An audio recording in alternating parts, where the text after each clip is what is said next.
दोस्तों सोचो एक ऐसा दौर जब भारत पे सिर्फ एक ही ताकत का राज था, मुगल साम्राज्य का। दिल्ली से लेकर दक्कन तक सिर्फ उन्हीं का राज था। लोग डरते थे उनके नाम से, किसी में हिम्मत नहीं थी कि उनके सामने भी आके खड़े हो जाए। लेकिन इसी दौर में एक छोटा सा बच्चा हिल फोर्ट के अंदर सपने देख रहा था, एक आजाद हिंदुस्तान का।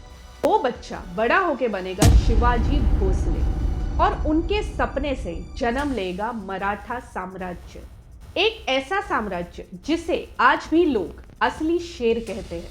पर क्या आप ये जानते हो कि एक छोटे से जागीरदार के बेटे ने मुगल जैसे महान साम्राज्य को हिलाकर रख दिया, और फिर कैसे वही साम्राज्य जिसे हम हिंदुस्तान का प्रोटेक्टर कहते थे, धीरे धीरे उसी के बोझ के नीचे दब गया।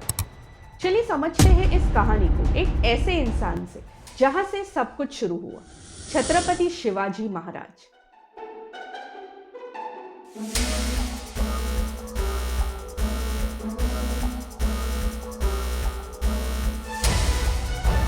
शिवाजी महाराज का जन्म हुआ था 19 फरवरी 1630 में शिवनेरी फोर्ट पुणे के पास। उनके पिता शाहजी भोसले एक मराठा सरदार थे जो बीजापुर सुल्तान के लिए काम करते थे, और उनकी माँ जीजाबाई एक बहुत धार्मिक और शक्तिशाली महिला थी जिन्होंने शिवाजी के अंदर स्वराज्य का बीज बोया। बचपन से शिवाजी ने देखा था कि कैसे मुगल और दक्कन सुल्तानों के बीच आम लोगों की जिंदगी दब कर रह गई थी, और उन्होंने डिसाइड किया अब और नहीं, भारत को अपने लोगों के लिए आज़ाद बनाना होगा। शिवाजी ने अपने टीनेज ईयर में ही अपनी छोटी सी सेना बनाई, सिर्फ 300 लोगों की, और साल 1645 तक उन्होंने बीजापुर के खिलाफ अपना पहला अटैक शुरू कर दिया। उनका पहला फोर्ट था टोना फोर्ट, जिसे उन्होंने 1645 में कैप्चर किया था। उसके बाद कोंडाना, पुरंदर, राजगढ़, एक के बाद एक फोर्ट उनके कब्जे में आते गए। शिवाजी ने अपनी छोटी सी आर्मी को एक प्रोफेशनल फोर्स बना दिया जिसे कहा गया गनीमी कावा, यानी हिट एंड रन वॉरफेयर। वो बड़े से बड़े मुगल कैंप पे छोटी आर्मी से हमला करते और जंगल के रास्ते से गायब हो जाते। ये थी उनकी सबसे बड़ी स्ट्रैटेजी, स्पीड, सरप्राइज और नॉलेज ऑफ टेरेन। जब मुगल सूबेदार शाइस्ता खान ने 1660 में पुणे पर कब्जा करने की कोशिश की तो शिवाजी ने उनके महल में घुस के उन पे रात के समय हमला किया। उसी में शाइस्ता खान का हाथ कट गया और मुगलों का घमंड भी। ये अटैक मुगल एम्पायर के लिए एक सिंबॉलिक ह्यूमिलिएशन था।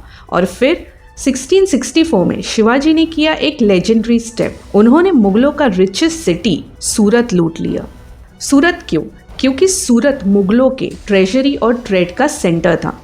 उन्होंने ब्रिटिश और पोर्चुगीज के साथ भी ट्रेड वहां से ही कंट्रोल किया था। सूरत के लूट के बाद शिवाजी का नाम पूरे भारत में फैल गया, लेकिन मुगल एम्पायर औरंगजेब को ये बिल्कुल पसंद नहीं आया।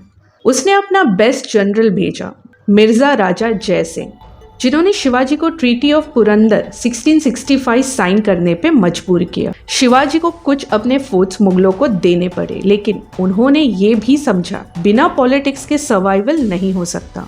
इसी ट्रीटी के बाद उन्हें दिल्ली बुलाया गया औरंगजेब के दरबार में, लेकिन वहां उन्हें अपमानित किया गया और एक प्रकार से हाउस अरेस्ट भी कर दिया गया। लेकिन दोस्तों, शिवाजी महाराज सिर्फ एक वॉरियर नहीं थे, एक मास्टर स्ट्रैटेजिस्ट भी थे।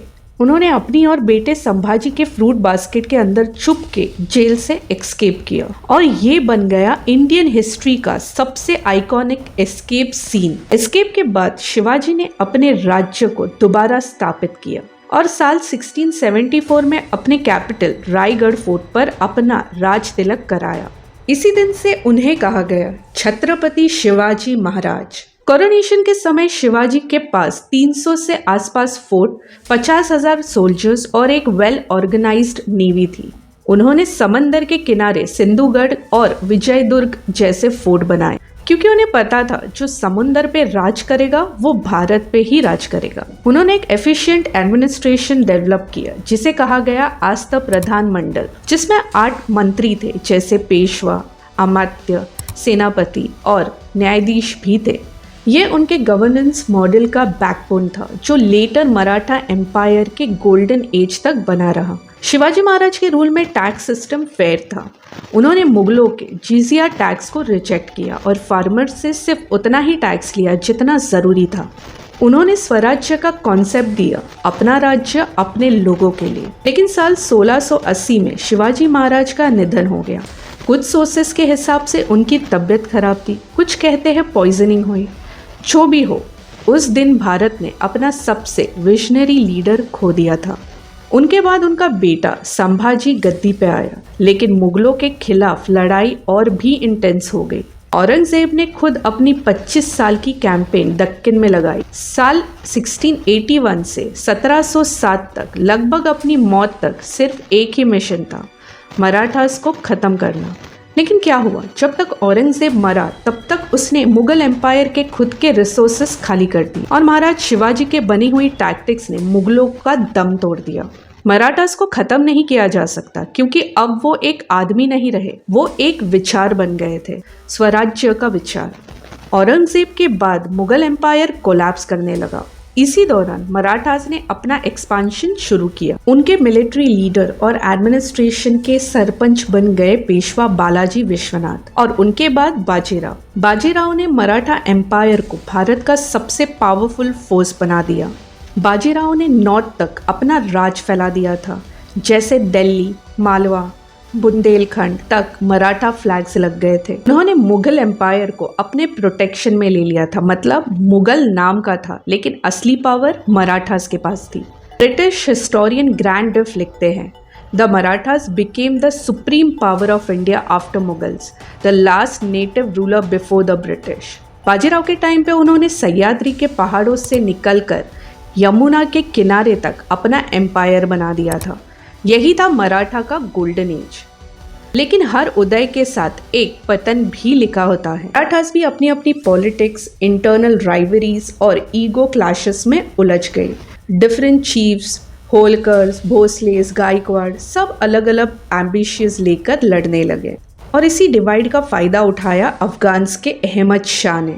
यही था वो टर्न जहां से मराठा एम्पायर के पतन की कहानी शुरू होती है, जो क्लिमिनेट होती है थर्ड बैटल ऑफ पानीपत साल 1761 में। एक साम्राज्य जो शिवाजी महाराज का सपना था, जो भारत की पहचान थी, वो अब एक ऐसे मोड़ पे था जहां एक गलत फैसला उनके सारे सपने तोड़ देता। ये थी कहानी मराठा एम्पायर के उदय की।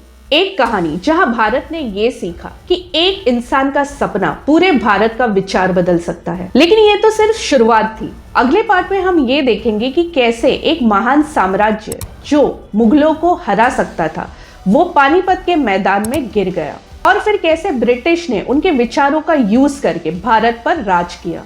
पार्ट 2 जल्द ही अपलोड होगा, लेकिन तब तक के लिए ये सोचो कि अगर मराठास में यूनिटी होती तो क्या ब्रिटिश इंडिया पे कभी राज कर पाता।